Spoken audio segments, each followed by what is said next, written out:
The vagus nerve connects from the brainstem down to our intestines, and they are both the brain is sending signals to the gut, and the gut is sending signals to the brain, and they are so interconnected. I mean, we see this all the time. Just starting with the probiotic alone, we see people will write in and say, oh my gosh, I'm like in a better mood and I'm calmer. And it's, yes, I mean, 90% of our serotonin is produced in our gut, not in our brain, like we've been, told all these years. It's really 90% of all these neurotransmitters are being produced in our gut. So 90% of our serotonin is produced in our gut.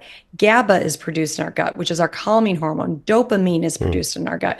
So there is a total connection between the gut and the brain. And the brain, if you're stressed out and you're constantly in that fight or flight response, it's sending signals down to your stomach. And we know this, like when you're excited about something, what happens? You get butterflies in your stomach. Or let's say you're nervous about something, you have to go to the bathroom, or your stomach, or you're super scared, or you're nervous, or you're stressed, you start having stomach issues.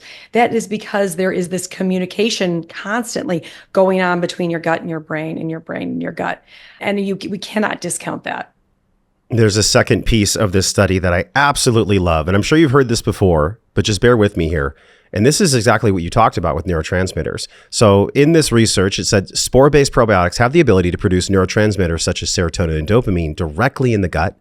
These neurotransmitters are involved in regulating mood, emotions, and gut motility, which are all directly influenced by the ENS.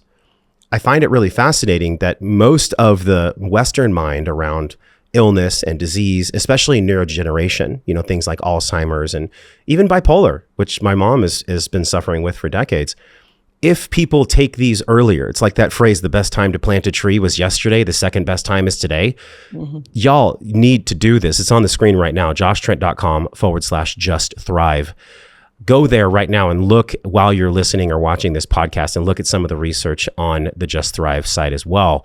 When we look at neurotransmitters, so much of the serotonin and dopamine being produced in the gut, is there any ambiguity at all in the scientific community about how directly impacted the brain is by the gut? You really can't ignore this anymore. I mean, the evidence is just overwhelming at this point. Mm-hmm. Yeah. And, you bring up a good point about starting early. I mean, you see our kids. When I was a child, I knew one classmate that had a peanut allergy from kindergarten all the way through the end of high school. And I went to a very large high school.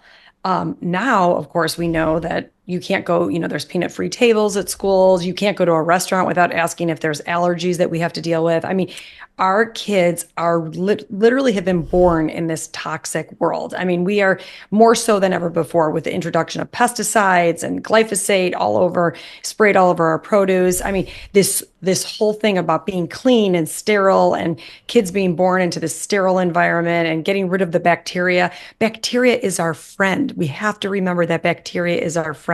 Less than 1% of bacteria is actually harmful. The overwhelming majority of bacteria is so beneficial, if not critical, for our overall health. And I see this with kids so much now. I mean, kids are being born and they all, I feel like, have some type of issue, like an autoimmune issue. They have allergies. They have, autoimmune issues, autism. I mean, the autism is off the charts right now. And so we really need to start young and planting those trees right now. Like right now, we need to be planting those trees and fixing our kids' microbiomes, because they have been exposed to these pesticides so much earlier than I know I was exposed to them. And we have to be taking care of them. Have you seen the A-Peel coatings on fruit with Bill Gates and the movie stars? They all partnered up and I believe they bought Bragg's apple cider vinegar, which, that crushes my heart, because that used to be a staple for my family. I mean, I can't believe now it's not even organic. It's like genetically modified. But this A-Peel is interesting because it's actually fractionized from seed oils. And we all know how much seed oils can destroy the gut. Have you heard about this? I haven't. I mean, I've heard about it, but I haven't. I don't know that I could speak much to it. But yes, I've heard of it, but don't know much about it. This is one of the loads that you're talking about, though. If, unconscious, which is none of our audience, we're all conscious. That's why we're here empowering ourselves. But if you're not careful, you could be duped by special marketing, Special marketing, Tina. You go into the grocery store, there's a picture of a cow on a package and it says natural, which doesn't mean anything. That means absolutely nothing. Same thing with fruit or vegetables. When they have this coating on them that's fractionized by Bill Gates and movie stars that actually coats our food so it lasts longer, but it's coated with seed oils that destroy your gut. Case in point, I think about all the ways that, maybe if you pull the e-brake 50 years ago, our parents and definitely our grandparents, they didn't have to contest with the certain things that children and even adults have to contest with now. Is there a way to reverse the damage? This is not medical advice, but there's got to be a repair protocol for the gut when it comes to not just environmental damage, but also damage from overuse of antibiotics. What does that look like? That is a great question, Josh, because we know that we can't escape it in the world we live in. I mean, we are born in a sterile environment. Our guts are being attacked on a daily basis from antibiotics, from the pesticides, the glyphosate. We know this. I mean, the household cleaning products. There was a study that said households that use cleaning products that says kills 99.99% of the bacteria actually have kids with a higher incidence of allergies and autoimmune issues. So it doesn't surprise me. Yeah, no, not at all. And I mean, we cannot get around it. Our guts are being attacked on a daily basis. There are so many offenders out there, but there is good news. We can heal our guts. I mean, there are things we could do to help that process by trying to minimize your exposure to antibiotics. It's not just, I always say antibiotics save lives, and I don't dispute that. There are times and a place, then we all need that. But even the CDC will admit that 50% of antibiotics that are prescribed are actually unnecessary.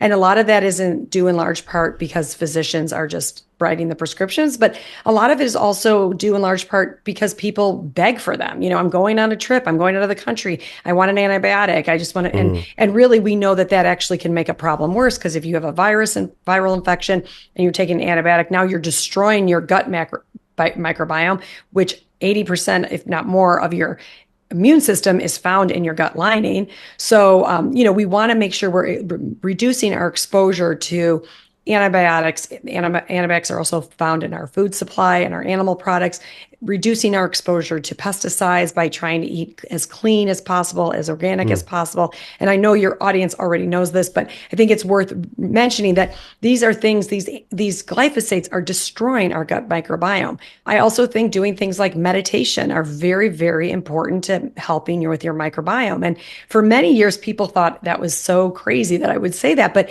we already just talked about the gut-brain axis. When you are calming your mind, you're sending those signals down to your brain. So you need to be calming your mind, taking what walks in nature, exposing yourself to nature, exposing yourself to the microorganisms that are in nature.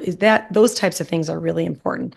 I also think eating a very diverse group of foods is really important. We are so conditioned to be eating the same type of foods. Our ancestors used to eat 500 to 600 different types of foods in a year, and we're eating like 15 to 20 different types of foods in a year. So really trying to expose yourself to different types of foods, just being prescriptive about it, going to the grocery store and trying a vegetable that you haven't tried or a fruit that you haven't tried, and just exposing yourself to different types of foods.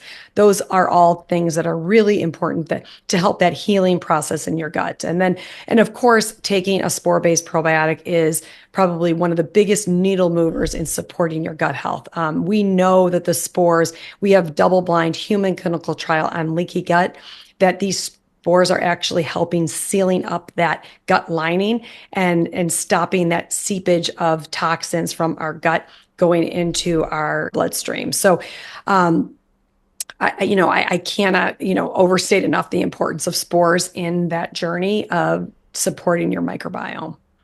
It's almost like, and I'm not a scientist, nor do I have a microscope, but if I did, I could probably go deep into those little tight junctions, and I could see where these holes happen from the seed oils, from glyphosate, from so many things that we've talked about so much in this podcast over almost a decade now. And I think about the way that the damage happens. In the damage is the solution for the repair itself. So if we know what the damage is, then we can just simply get supplementation and scaffolding to slowly repair. Make sure you subscribe to the podcast. Click the link if you want to watch the full episode, and I will see you in the next video.